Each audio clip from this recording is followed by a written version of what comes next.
إن الحمد لله نحمده ونستعينه ونستغفره ونؤمن به ونتوكل عليه ونعوذ بالله من شرور أنفسنا ومن سيئات أعمالنا من يهد الله فلا مضل له ومن يضلل فلا هادي له ونشهد أن لا إله إلا الله وحده لا شريك له ونشهد أن محمدا عبده ورسوله. All praise and thanks is due to Allah. We praise Allah. We seek assistance and forgiveness from Allah.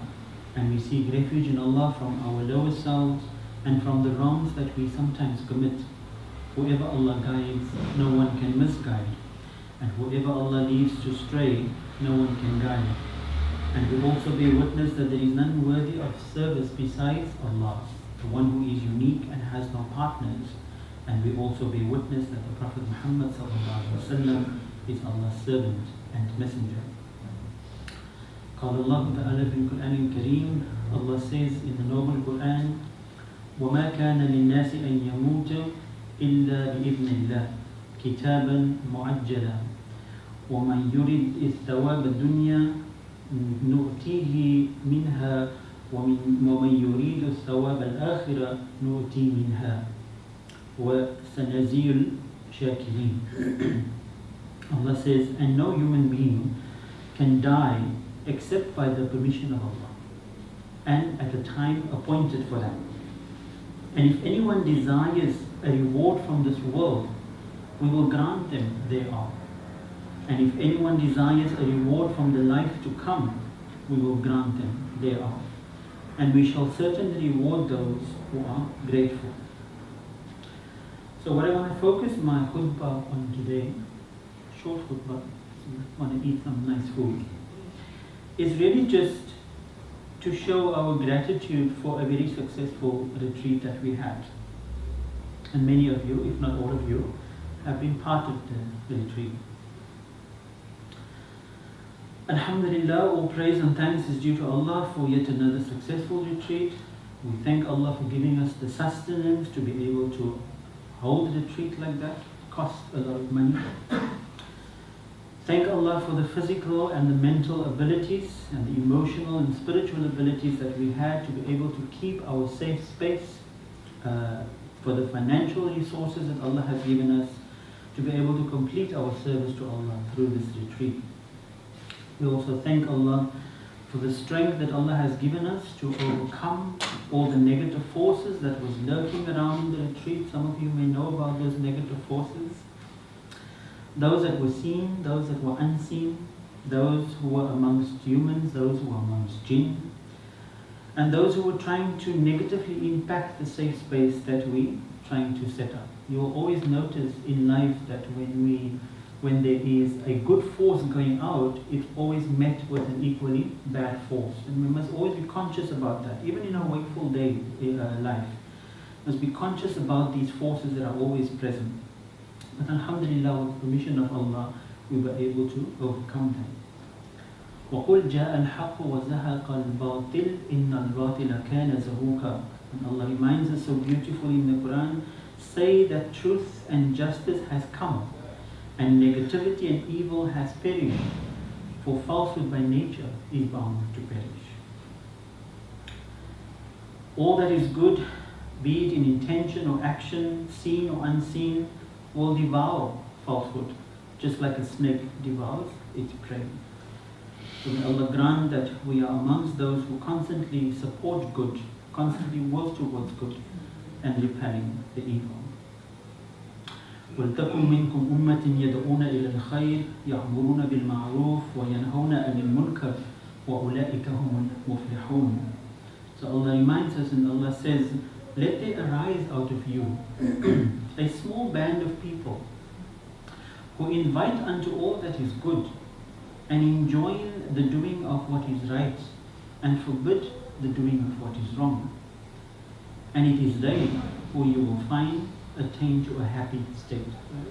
So there is goodness in being attached to a good cause, helping people who need support, who need guidance. Not that guidance comes from Allah, but we become instrumental in those guidance.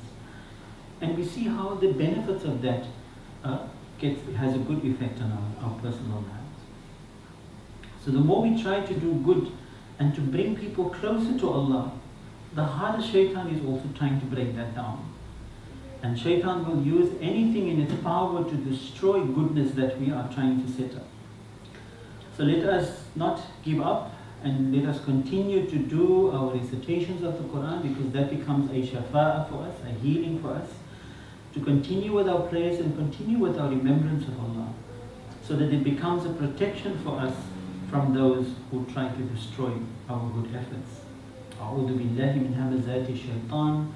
And O Allah, we seek refuge in you from the tricks of shaitan. وَإِذْ تَأَذَّنَ رَبُّكُمْ لَإِنْ شَكَرْتُمْ لَأَزِيدَنَّكُمْ وَلَإِنْ كَفَرْتُمْ فَإِنَّ عَذَابِي لَشَدِيدٌ.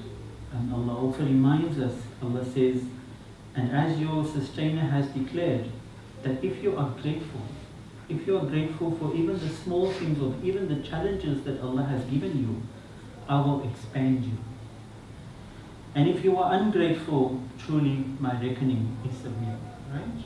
So if we are ungrateful about things, we are always complaining about things, oh, the weather is miserable, oh, this didn't happen for me, or oh, I got a raw deal, or whatever, then that's what we're always going to sit with, because we put that in our system. But if we thank Allah even for the challenges that Allah puts us through, right, then we learn something on how to deal with these challenges, how to appreciate that when Allah gives us challenges, it's really because of Allah's compassion. Because Allah wants us to move beyond that challenge so that we become better at who we are. So that is a gift from Allah. So we must even say thank you for that. هذا من فضل ربي ليبلوني أأشكر أم أكفر ومن شكر فإنما يشكر لنفسه ومن كفر فإن ربي غني كريم. And Allah reminds us, Allah says, this is by the grace of my sustainer, to test me whether I am grateful or ungrateful. So the challenges where Allah put us in our way, it's really just to test us, are we going to be grateful for it or are we going to complain about it? Truly, Allah says, those who show gratitude, their gain is for their own soul. But those who are ungrateful, truly, Allah doesn't need anybody.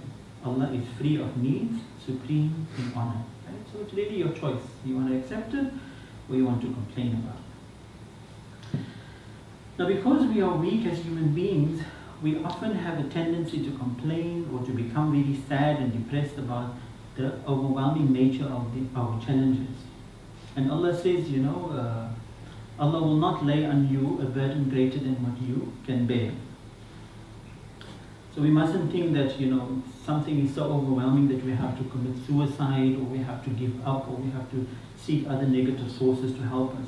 Just trust that Allah will give us, when Allah gives us a challenge, Allah also gives us a solution. Inna ma'al usri yusra. With every difficulty, there is ease. Not after every difficulty, but with it is ease. So when Allah gives us these challenges, Allah is only compassion, and therefore we need to accept that Allah's compassion can also come in the forms of hardships and challenges. The more challenges we have in our lives, the more Allah loves us. The Nabi Muhammad often used to pray and he said, "Oh Allah, keep me living amongst the poor and the needy." And he had many opportunities to be the custodian of the Kaaba. What an honor it was at the time of the Nabi. But he said he didn't want that. Even if you give the sun in my right hand and the moon in my left hand, I would prefer rather to just live and die amongst the poor people. Why? Because the Nabi knew that the mercy and the love of Allah is always with those people who are most challenged. And he wanted to be amongst that. So for those of us who have served at AIR, whether we were part of the staff or the volunteers, or the facilitators or the participants even, let us not for 1 minute think that AIR was successful because of our intervention or because of our contribution. But no, AIR was successful because there was a collective effort. And AIR was successful because Allah helped us. And it's because Allah's mercy was with us. The more we come to understand that our contribution towards good is a collective effort, the more Allah will assist us. because Allah says, Inna yadallahi ma'al jama'a. Verily the hand of Allah, the helpful hand of Allah, is with the group, not with the individual, but with the group.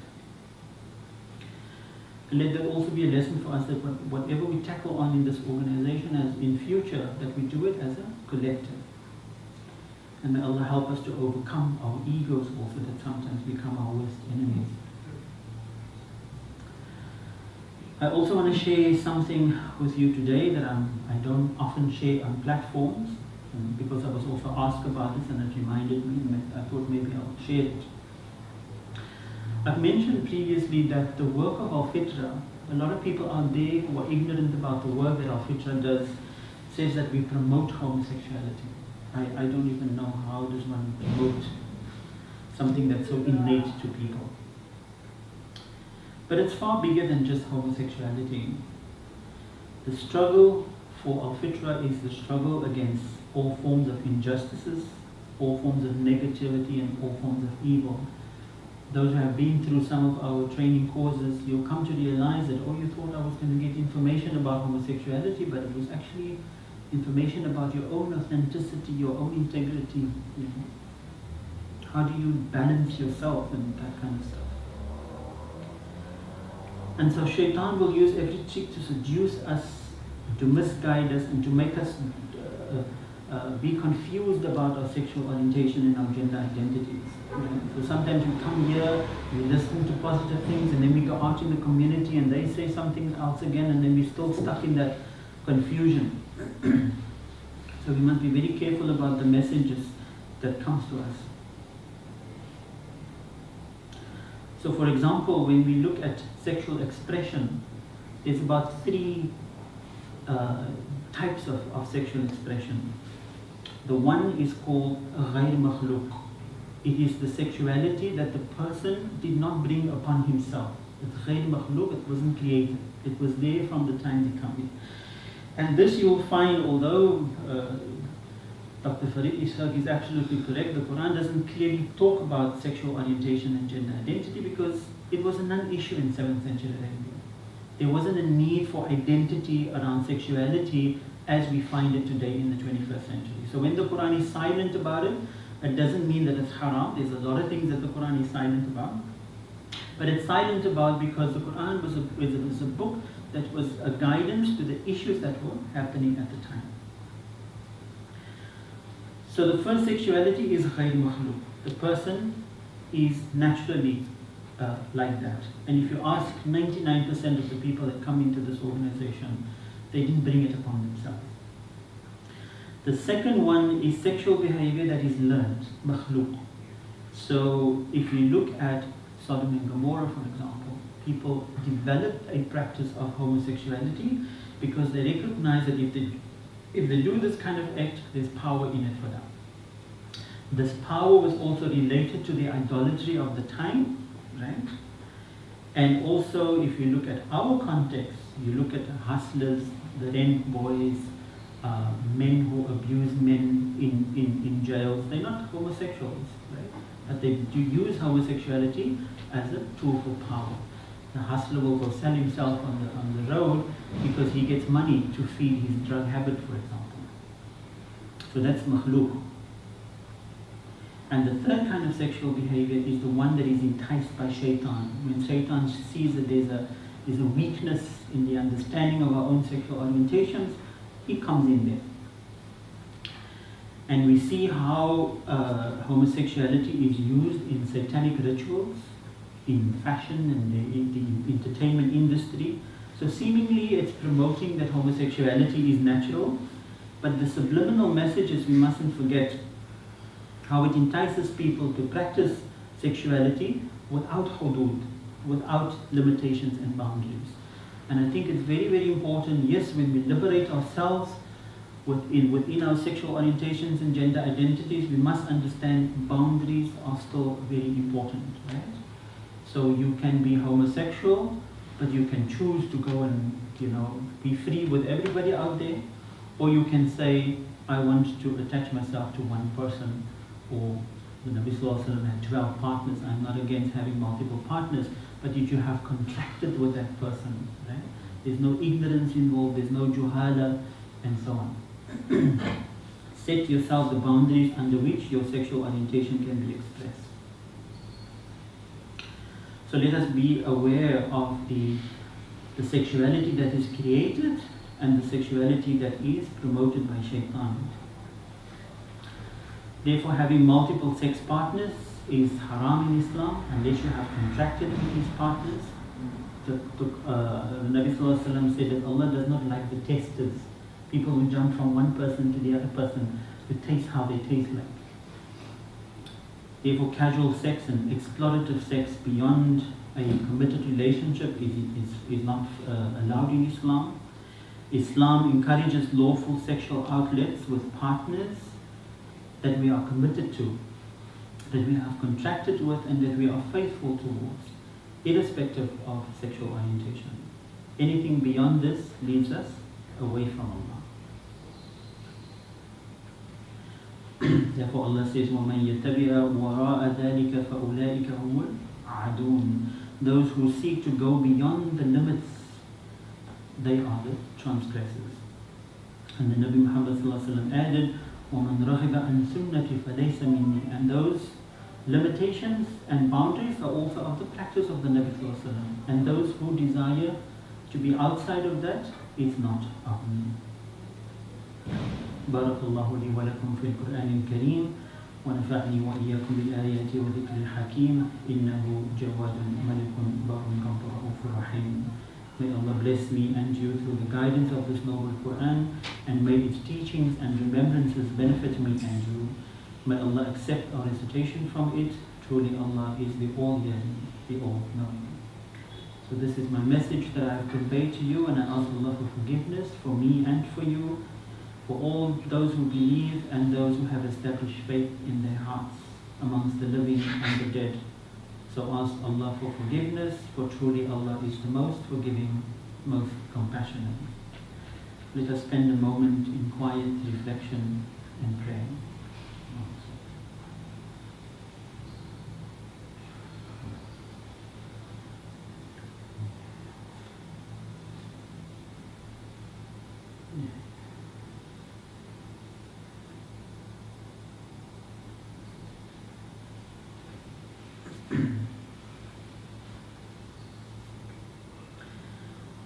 I'm sure if we look at the successes of air, we all have different stories to tell, different things that in the powerful 7 days that have come up for all of us.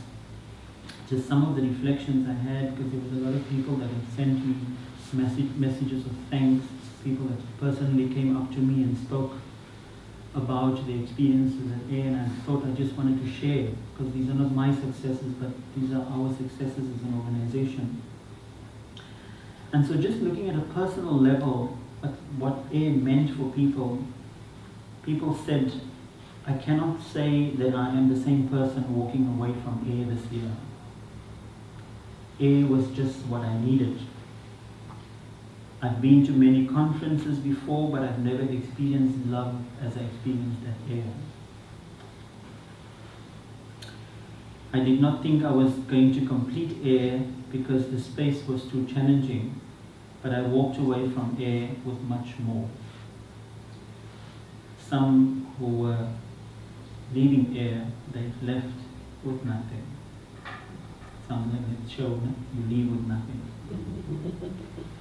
Because they were unwilling to be challenged. They were not ready to be challenged or to cooperate with what air wanted to offer. Another person says, this is my 5th air, but every time I come to air, my worldview changes. Another person said, I'm ready to pray now. I thought I'll come and observe what happens at air. I did not think that air would have such a profound impact on me. Thank you, Imam, for forcing me to come to air. I now understand why you did that. I've never been in a space more loving as air. I've always been critical of religion, but air has shown me as an atheist what religion should look like. I've connected with so many people at this air, more than at air in 2016. And to top it all, I now understand the magic of the Sheikh in the way the air program was planned. That is Amina's word. So this is the beautiful work of Al-Fitrah. May Allah constantly keep us connected to doing good, inshallah. And may Allah grant that every year be more, every air be more impactful as the air before that, inshallah. O our Sustainer, make us surrender ourselves to you and make out of our children and our youth a community that surrenders itself to you. Show us valuable rituals, our ways of service and sacrifice, and accept our repentance.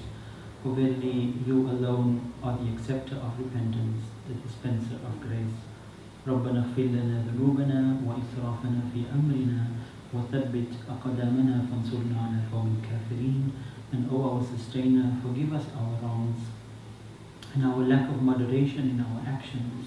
Keep us grounded and protect us from those who deny the truth. إن الله وملائكته يصلون على النبي يا أيها الذين آمنوا صلوا عليه وسلموا تسليما اللهم صل على سيدنا محمد وعلى آل محمد وبارك وصحبه وسلم. Truly Allah and the angels sends blessings and salutations on our beloved Prophet Muhammad. O you who believe, send your greetings and salutations upon him. وآخر دعوانا الحمد لله رب العالمين. And the final word is that all praise and thanks is due to Allah, the authority of all creation. عباد الله رحمكم الله إن الله يأمر بالعدل والإحسان وإيتاء ذي القربى وينهى عن الفحشاء والمنكر والبغي يعظكم لعلكم تذكرون واذكروا الله يذكركم ودعوه يستجب لكم ولذكر الله أكبر والله يعلم ما تصنعون. And O servants of Allah, may Allah's mercy be upon us. Allah instructs us to serve with justice and with good conduct and to see to the needs of our loved ones. And Allah has forbidden us from shameful deeds, from misconduct, from wrongdoing that can lead to oppression. And Allah cautions us so that we may take heed. So remember Allah, and Allah will remember you. And ask of Allah, and Allah will respond to you. And indeed, in the remembrance of Allah lies the greatest thing, and Allah knows best what we do. So let us stand for the prayer.